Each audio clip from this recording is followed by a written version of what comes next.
মধ্যে পদত্যাগ করেছেন আসিফ মাহমুদ ও মাহফুজ আলম। দুই উপদেষ্টা পদত্যাগ করে কি তাহলে নির্বাচনে প্রার্থী হচ্ছেন? যদি প্রার্থী হন তাহলে কোন দল থেকে হচ্ছেন? একটা শব্দ নতুন রাজনৈতিক বন্দোবস্ত, কিন্তু দুঃখজনকভাবে আমরা এখনো জানি না যে আসলে নতুন রাজনৈতিক বন্দোবস্তটা কি। উপদেষ্টা পরিষদ থেকে পদত্যাগ করলেন আসিফ মাহমুদ সজীব ভুঁইয়া এবং মাহফুজ আলম। আজকে বিকেলে প্রধান উপদেষ্টার সাথে দেখা করে পদত্যাগপত্র জমা দিয়েছেন তারা। তাফসিল ঘোষণার পর এটি কার্যকর হবে বলে জানিয়েছেন প্রধান উপদেষ্টার প্রেস সচিব। এর আগে সচিবালয়ে আসিফ মাহমুদ জানিয়েছেন নির্বাচনে অংশ নিচ্ছেন তিনি, তবে কোন দলের হয়ে লড়বেন নিশ্চিত করেননি।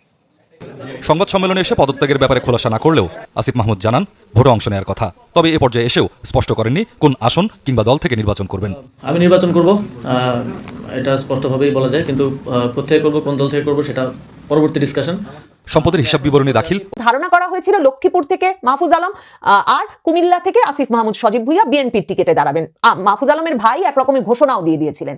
কিন্তু এখন এত পানি গড়ানোর পর এই যে এই দুজনের পেছনে যেহেতু কোনো সমর্থন নাই, জনমানসে এদের প্রতি কোনো ভক্তি, শ্রদ্ধা, সম্মান, স্নেহ কিছু আর অবশিষ্ট নাই, আর এদের বিরুদ্ধে নানা রকম অপরাধ অপবাদের অভিযোগ, তো সেই অবস্থায় বিএনপি আসলে এনসিপির সঙ্গে যেমন জোটে যেতে রাজি হয় নাই, এবং সেই জোটে যেতে রাজি না হওয়ার ফলেই এদেরও বিএনপির টিকেটে নির্বাচন করার যে সম্ভাবনা সেটা ক্রমাগত কমেছে। এই যে দুইজন উপদেষ্টা পদত্যাগ করলেন, তারা যে দুর্নীতি করেছেন, বা সরাসরি আমি এই কথা বলতেও চাই না, দুর্নীতি করেছেন কেন উপর মালিক জানে, তারা দুর্নীতি করলো কি না এটা তো বলতেই পারি।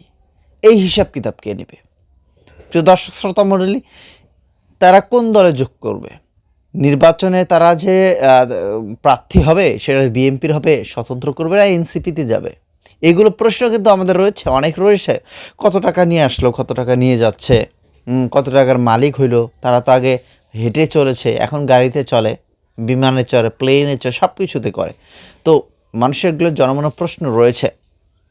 তো যাই হোক, কথা বেশি বাড়াবো না, আগে আমরা বিশ্লেষকদের আলোচনা শুনবো এই বিষয়টা নিয়ে। খুব গুরুত্বপূর্ণ কিছু কথা রয়েছে, আশা করছি সম্পূর্ণ ভিডিও জুড়ে আমাদের সাথে থাকবেন।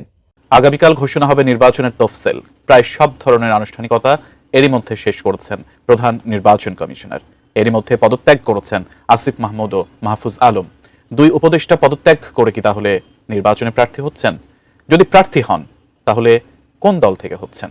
এনে বিস্তারিত সাদিয়া সিদ্দিকার রিপোর্টে।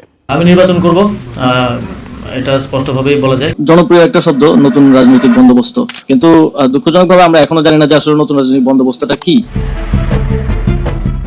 ইতোমধ্যে আসিফ মাহমুদ সচিবালয়ে সংবাদ সম্মেলন করেছেন। সেখানে তিনি তার পদত্যাগের ঘোষণা আনুষ্ঠানিকভাবে না জানালেও প্রধান উপদেষ্টার দপ্তর থেকে তাদের পদত্যাগের বিষয়টি জানাবে বলে জানিয়েছেন তিনি এটাও জানিয়েছেন নির্বাচনে প্রার্থী হবেন তিনি, তবেই তিনি স্বতন্ত্রভাবে নির্বাচন করবেন নাকি এনসিপিতে যোগ দেবেন তা এখনো পরিষ্কার করে জানাননি। রাজনৈতিক বিশ্লেষকরা বলছেন ঢাকা 10 আসন থেকেই নির্বাচন করবেন তিনি, কারণ কয়েকদিন আগে তিনি ভোটার হয়েছেন ধানমন্ডি এলাকায়, যা ঢাকা 10 আসনের অধীনে। আমি নির্বাচন করব, এটা স্পষ্টভাবেই বলা যায়, কিন্তু কোথায় করব, কোন দল থেকে করব, সেটা পরবর্তী ডিসকাশন। আমরা এখন একটা পর্যায়ে আছি, পরের পর্যায়ে সেটা সবার সামনে আসবে। উপদেষ্টা পদে থেকে নির্বাচন করা উচিত না, যদিও আইনগত কোনো বাধ্যবাধকতা ক্ষেত্রে আসলে নেই, এবং আমি যেটা নিজে বলেছি সেটা আমি নিজেও প্র্যাকটিস অবশ্যই করব। নতুন বাংলাদেশ গড়তে এলো জুলফিকার স্টিল। জুলফিকার স্টিল, ইস্পাত দৃঢ় অঙ্গীকার। আরও একটি আলোচনার জন্ম দিয়েছে এই আসনে তার মন্ত্রণালয় থেকে বিশেষ বরাদ্দ দেওয়ার। যদিও তিনি এ বিষয়ে কোনো মন্তব্য করেননি, তবে সামাজিক যোগাযোগ মাধ্যমে ঢাকা 10 থেকে ভোট করার ইঙ্গিত দিয়েছেন আসিফ মাহমুদ। তাছাড়া এনসিপিও এই আসনে কোনো প্রার্থী দেয়নি, ফলে তার এই আসনেই লড়ার সম্ভাবনা আরো জোরালো হয়েছে। আওয়ামী লীগের বিদায় নেওয়ার পরে বাংলাদেশে বাক স্বাধীনতা পুনঃপ্রতিষ্ঠিত হয়েছে, তবে আমি মনে করি কোনো কোনো ক্ষেত্রে, আমার ক্ষেত্রে বাক স্বাধীনতার অনেকে অপপ্রয়োগও করেছেন, অনেক সংবাদ মাধ্যমও করেছে, যদিও আমাদের জায়গা থেকে আমরা সেটা পরিষ্কার করার চেষ্টা করেছি। বাক স্বাধীনতা থাকবে এবং সেটার যেন প্রকৃত ব্যবহারটাও সবাই নিশ্চিত করে, সদ্ব্যবহারটা নিশ্চিত করে, এটাই আমার প্রত্যাশা থাকবে, এবং এটা আমার দিক থেকেও আমি প্র্যাকটিস করার চেষ্টা করবো, এবং আপনাদের দিক থেকেও আপনারা করবেন, এটাই প্রত্যাশা থাকবে। এদিকে পদত্যাগ করতে যাওয়া অপর ছাত্র উপদেষ্টা মাহফুজ আলম রাজনৈতিক পথ এখনো স্পষ্ট নয়, তবে লক্ষ্মীপুর 1 আসনে এনসিপির প্রার্থী না দেওয়াকে অনেকেই ইঙ্গিত হিসেবে দেখছেন। বিশেষ করে রামগঞ্জ অর্থাৎ লক্ষ্মীপুর 1 তার নিজ এলাকা হওয়ায় সম্ভাবনা আরো জোরালো। সাংবাদিকদের তার ভাই মাহবুব আলম আগেই জানিয়েছিলেন রামগঞ্জ থেকে নির্বাচন করার ইচ্ছা মাহফুজ আলমের। লক্ষ্মীপুর 1 আসনে সম্ভাব্য প্রতিদ্বন্দ্বীদের তালিকা রয়েছেন দুজন, দাঁড়িপাল্লার প্রার্থী নাজমুল হাসান পাটোয়ারি এবং ধানের শীষের প্রার্থী শাহাদাত হোসেন সেলিম। শেষ পর্যন্ত যদি সিদ্ধান্তে অটল থাকেন তাহলে এই দুই প্রতিপক্ষের বিরুদ্ধে মাঠে নামতে হবে মাহফুজ আলমকে। Sadia Siddika, ATN News. ধারণা করা হয়েছিল লক্ষ্মীপুর থেকে মাহফুজ আলম আর কুমিল্লা থেকে আসিফ মাহমুদ সজীব ভুইয়া বিএনপির টিকেটে দাঁড়াবেন। মাহফুজ আলমের ভাই একরকমের ঘোষণাও দিয়ে দিয়েছিলেন। কিন্তু এখন মানে এত পানি গড়ানোর পর এই যে এই দুজনের পেছনে যেহেতু কোনো সমর্থন নাই, জনমানসে এদের প্রতি কোনো ভক্তি, শ্রদ্ধা, সম্মান, স্নেহ কিছু আর অবশিষ্ট নাই, আর এদের বিরুদ্ধে নানা রকম অপরাধ অপবাদের অভিযোগ, তো সেই অবস্থায় বিএনপি আসলে এনসিপির সঙ্গে যেমন জোটে যেতে রাজি হয় নাই, এবং সেই জোটে যেতে রাজি না হওয়ার ফলেই এদেরও বিএনপির টিকেটে নির্বাচন করার যে সম্ভাবনা সেটা ক্রমাগত কমেছে। বাংলাদেশের অন্তর্বর্তীকালীন সরকারে, ইউনূস সরকারে একটা বড় পরিবর্তন সূচিত হয়েছে বুধবারে আসিফ মাহমুদ সজীব ভুইয়া এবং মাহফুজ আলম এই দুই ছাত্র উপদেষ্টার পদত্যাগের মাধ্যমে। সরকারের পক্ষ থেকে বলা হচ্ছে তফসিল ঘোষণা হওয়া মাত্র এই দুই উপদেষ্টার পদত্যাগপত্র কার্যকর হবে। এর ফলে ইউনূস সরকারে ছাত্রদের আর কোনো প্রতিনিধিত্ব থাকছে না। মানে আসিফ মাহমুদ সজীব ভুইয়া, মাহফুজ আলম যখন 15 মাস পরে পদত্যাগ করছেন, তখন নিশ্চিতভাবে আপনারা অনেকেই আমার সঙ্গে একমত হবেন যে 15 মাস আগে 2024-এর আগস্টে যে আশাবাদ, যে নতুন বাংলাদেশের স্বপ্ন এদের হাত ধরে হয়তো সফল হবে, একটা নতুন রাজনীতির দিকে এরা নিয়ে যাবেন, এমন একটা প্রত্যাশা বাংলাদেশের একটা বিরাট অংশের মানুষ করেছিলেন, সে প্রত্যাশায় একেবারে গুড়ে বালি হয়েছে। মানে কেউ এখন আর বিশ্বাস করেন না যে 2024-এর নেতৃত্ব দানকারী ছাত্ররা, মাহফুজ আলম, আসিফ মাহমুদ সজীব ভুইয়া কিংবা নাহিদ ইসলামেরা বাংলাদেশে কোনো নতুন রাজনীতির সূচনা করার চেষ্টা করেছেন 15 মাসে, কিংবা তারা কোনো নতুন রাজনীতির সূচনা করতে যাবেন। কাজেই এই উপদেষ্টাদের পদত্যাগ সেটা বাংলাদেশের রাজনীতির জন্য কি কারণে গুরুত্বপূর্ণ, এরপরেও সেক্ষেত্রে আমার বিশ্লেষণে প্রথম গুরুত্বের বিষয়টি হচ্ছে, মনোযোগে আনবার মতো বিষয়টি হচ্ছে এই যে ইউনূস সরকারের তাহলে আর বৈধতা থাকে কিনা। কারণ মনে রাখবেন 8ই আগস্ট যখন ইউনূস সরকার গঠিত হলো, তখন বলা হয়েছিল যে ছাত্রদের সঙ্গে আলাপের মাধ্যমে সেনাপ্রধান এই অন্তর্বর্তীকালীন সরকার গঠন করেছেন এবং ডক্টর মোহাম্মদ ইউনূস ছাত্রদের পছন্দ। এবং এরপর জানুয়ারি মাস থেকে বিএনপি যখন বারবার দাবি তুলতে থাকলো, প্রথম বিবিসি বাংলার সঙ্গে সাক্ষাৎকারে মির্জা ফখরুল ইসলাম আলমগীর সরাসরি বললেন যে এই ছাত্রনেতারা যদি এখন রাজনৈতিক দল গঠন করে তাহলে তাদের আর সরকারে থাকা ঠিক হবে না, কারণ তাহলে সরকারটি, ইউনূস সরকারটি নিরপেক্ষতা হারাবে। তখন যিনি তথ্য সম্প্রচার মন্ত্রী ছিলেন নাহিদ ইসলাম, তিনি বিবিসি বাংলাকে এর প্রতিক্রিয়ায় বলেছিলেন এবং বড় একটা ফেসবুক স্ট্যাটাসও দিয়েছিলেন যে 1-11 সরকারের সঙ্গে ইউনূস সরকারের সবচেয়ে বড় পার্থক্যটা হচ্ছে যে এখানে ছাত্র প্রতিনিধিরা আছেন, মানে অভ্যুত্থানের নেতৃত্ব দানকারী পক্ষ এই সরকারে আছে বলে এটা আসলে অভ্যুত্থান পরবর্তী সরকার, অভ্যুত্থানের সরকার। এটা একটা সেনা সমর্থিত সরকার, 1-11 সরকারের মতো সরকার নয়। এখন তো প্রশ্ন উঠতেই পারে যে যখন অভ্যুত্থানের নেতারা আর কেউ নেই, যিনি কিনা প্যারিসের হাসপাতালে শুয়েছিলেন, সেই ডক্টর ইউনূস কি করে এই সরকারের বৈধতা ধরে রাখেন?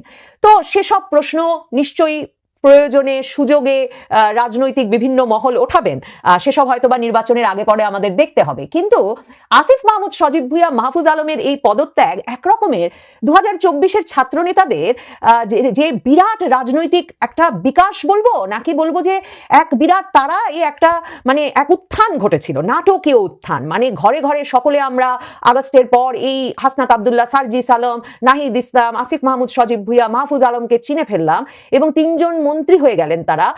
হাসনাত আব্দুল্লাহ, সার্জিস আলম সারা বাংলাদেশ দাপিয়ে বেড়াতে থাকলেন, পদ পদায়ন, একে ধরো ওকে মারো, একে মামলা দাও, এ সব কিছু তারা নিয়ন্ত্রণ করতে থাকলেন। এই যে তরুণেরা, এই তরুণদের রাজনীতির একরকমের অবসান হতে যাচ্ছে কিনা সেটা দেখবার জন্য অপেক্ষা করতে হবে। মানে নির্বাচন পর্যন্ত নিশ্চয়ই এনসিপির বিষয়ে মাঝে মাঝে পত্রিকায় খবরাখবর প্রকাশিত হবে, কিন্তু পত্র পত্রিকা, সংবাদ মাধ্যমে যে পরিমাণ মনোযোগ এই মাহফুজ আলম, আসিফ মাহমুদেরা পেতেন সেটা যে অনেক কমে এসেছে, সে বিষয়ে নিশ্চয়ই আপনারাও আমার সঙ্গে একমত হবেন। আর আসিফ মাহমুদ সজীব ভুইয়া 15 মাসে ভয়াবহ সব বিষয়ে শিরোনাম হয়েছেন। তিনি প্রথম শিরোনামে এসেছেন যে তার এপিএস মোয়াজ্জেম, তিনি কয়েকশো কোটি টাকা বাগিয়ে নিয়েছেন। স্থানীয় সরকার মন্ত্রণালয়ের উপদেষ্টা আসিফ মাহমুদ সজীব ভুইয়ার এপিএস হিসাবে কে কোথায় ঠিকাদারি করবেন থেকে শুরু করে সকল মন্ত্রণালয়েরই প্রায় একরকমের উন্নয়ন কাজ থেকে শুরু করে পদ পদায়ন নাকি এই এপিএস মোয়াজ্জেম নিয়ন্ত্রণ করছিলেন আসিফ মাহমুদ সজীব ভুইয়ার হয়ে। তার এপিএস মোয়াজ্জেম কয়েকশো কোটি টাকা বানিয়ে ফেলেছে, এরপর তিনি তাকে সরিয়ে দিয়েছেন, এতে তিনি প্রথম খবর হলেন। এরপরে তো আসিফ মাহমুদ সজীব ভুইয়ার খবরের শেষ নাই, মানে তিনি বন্দুকের গুলি নিয়ে ধরা পড়লেন বিমানবন্দরে, কেউ বললেন AK-47 আছে তার কাছে, তারই গুলি পাওয়া গেছে। আসিফ মাহমুদ সজীব ভুইয়া বলে বসলেন যে হ্যাঁ তার কাছে তো অস্ত্র আছেই, কারণ তিনি পরিবার পরিজনের নিরাপত্তা রক্ষার জন্য বাড়িতে অস্ত্র রাখেন এবং সেই অস্ত্রের কিছু গুলি ভুলক্রমে তিনি নিয়ে বিদেশ রওনা হয়েছিলেন। এই আসিফ মাহমুদ সজীব ভুইয়া গুলশানে এক চাঁদাবাজির সঙ্গে সম্পৃক্ত বলে হাতে নাতে পুলিশ গিয়ে যাদেরকে ধরলো চাঁদাবাজি, দ্বিতীয় দফায় চাঁদাবাজি করতে যাওয়ার পর, তো সেই দলটির এক নেতা, বৈষম্য বিরোধী ছাত্র আন্দোলনের নেতা বলে বসলেন যে গভীর রাতে ওয়েস্টিনের সামনে আসিফ মাহমুদ সজীব ভুইয়া পরামর্শ দেওয়ার পরেই তারা চাঁদাবাজি করতে গিয়েছিলেন। আর আসিফ মাহমুদ সজীব ভুইয়া তখন ব্যাখ্যা হিসেবে হাজির করলেন যে তিনি আসলে গুলশানে গিয়েছিলেন কারণ প্রায়ই তিনি রাতের খাবার খেতে অনেক রাত হয়ে যায়, বাসায় আর তখন তাকে খাবার দেওয়ার কেউ থাকে না, কাজেই তিনি হয় নীলা মার্কেট যান হাঁস খেতে, আর না হলে ওয়েস্টিন, মানে ঢাকার সবচেয়ে বিলাসবহুল হোটেল ওয়েস্টিন, 5 তারকা হোটেল ওয়েস্টিনের রেস্টুরেন্টে খেতে যান। এই কিনা মানে 2024-এর আগস্টেও ছাত্র থাকা, ঢাকা বিশ্ববিদ্যালয়ের ছাত্র, এসব 25-26 বছরের বয়সী আসিফ মাহমুদ সজীব ভুইয়া নিয়মিত ওয়েস্টিনে খেতে যান, এই কথা তিনি সংবাদ মাধ্যমের সামনে বলে বসলেন। কাজেই কোটি টাকা যে বানিয়েছেন তারা, মানে কশো কোটি টাকা বানিয়েছেন সেটা বোঝা না গেলেও তাদের জীবনযাত্রায় যে পরিবর্তন, তাদের গাড়িতে যে পরিবর্তন, তাদের খাবারের জায়গা পছন্দে যে পরিবর্তন, তাতে এরা যে নানা রকম মানে শুধু যে দাপিয়ে বেরিয়েছেন মগবাজি করেছেন তাই নয়, তারা যে টাকা বানিয়েছেন সে বিষয়ে আর কোনো সন্দেহের অবকাশ থাকে না। কাজেই এসব মিলিয়ে এই আসিফ মাহমুদ সজীব ভুইয়াদের প্রতি মানে তরুণ নেতা হিসেবে মানুষ যে ভালোবাসা, শ্রদ্ধা, সম্মান এবং সম্ভাবনা দেখে তাদের পাশে গিয়ে দাঁড়িয়েছিল, সেটা এক রকমের নস্যাৎ করে দিয়ে আসিফ মাহমুদ সজীব ভুইয়ারা কিন্তু তাদের পদত্যাগ করছেন। মাহফুজ আলমের কথা ধরুন, ডক্টর ইউনুস 2024-এর সেপ্টেম্বরে ক্লিন্টন ফাউন্ডেশনে নিয়ে গিয়ে বন্ধু ক্লিন্টনের সামনে পরিচয় করিয়ে দিলেন যে এই নাকি 2024 আগস্টের আন্দোলনের মাস্টার মাইন্ড। মানে এটাতে তো অনেকেই খুব খেপে গেলেন তো বটেই, কারণ ডক্টর ইউনুস আসলে মাহফুজকে মাস্টার মাইন্ড বলতে গিয়ে আসল যে মাস্টার মাইন্ড ছিলেন এই নেতাদেরকে যারা তৈরি করেছিলেন, জামায়াতের নেতৃবৃন্দ, মূলত ছাত্র শিবিরের নেতৃবৃন্দ, সাবেক এবং বর্তমান নেতৃবৃন্দরা যারা ক্রমাগতভাবে তাদেরকে জনবল, কৌশল, এমনকি কে কখন কোন ভিডিও বার্তা দেবেন, কি কৌশলে আগাবেন, কোন দুদিন কর্মসূচি একটু ঠান্ডা থাকবে, কোন দুদিন কর্মসূচি বেশি থাকবে, এই সব কিছু বলে যারা কিনা তাদেরকে আন্দোলনের জন্য আগে প্রস্তুত করেছেন, তারপর আন্দোলনের সময় সামনে রেখেছেন এবং পেছন থেকে সব রসদ জুগিয়েছেন, তাদেরকে একরকম পিছনে ঠেলে দিতে ডক্টর ইউনুস মাহফুজকে মাস্টারমাইন্ড পরিচয় করিয়ে দিয়ে মাহফুজের বিপদ বাড়ালেন। এরপর মাহফুজ ক্রমাগতভাবে জামায়াতে ইসলামীকে নানা রকম খোঁচাখুচি করতে থাকলেন, তার ফেসবুক স্ট্যাটাস দিয়ে তৌহিদি জনতার বিরুদ্ধে স্ট্যাটাস দেন। তফসিল ঘোষণা করা হবে এবং তফসিল ঘোষণা করা মানেই যে নির্বাচনে একটা আভাস পাওয়া, নির্বাচনের মধ্যে আমরা আস্তে আস্তে ঢুকে যাওয়া। এর মধ্যে কিন্তু এই যে দুজন উপদেষ্টা পদত্যাগ করছেন, কিন্তু তাদের হিসাব কিতাব কিছু সোশ্যাল মিডিয়াতে আমরা পাইনি কিন্তু এখন পর্যন্ত। তো এইগুলো নিয়ে নানান ধরনের কথা হবে এবং এই যে উপদেষ্টা মহোদয়গণরা রয়েছেন তাদের কিন্তু একটা লিস্ট করা উচিত ইতিমধ্যে একটা লিস্ট করা উচিত। তো জানি না অন্তর্বর্তীকালীন সরকারের প্রধান উপদেষ্টা এগুলো আসলে বিষয় নিয়ে কিছু ভেবেছেন কিনা। আজকে তফসিল ঘোষণা করা হোক, এরপর আমরা নির্বাচনের মধ্যে চলে যাই, কিন্তু এর মধ্যে দিয়ে এই কাজগুলো করা উচিত। তবে এখন দেখা দরকার দুইজন উপদেষ্টা কোথায় যায় এবং এর মধ্যে অন্য কেউ আরও পদত্যাগ করে কিনা।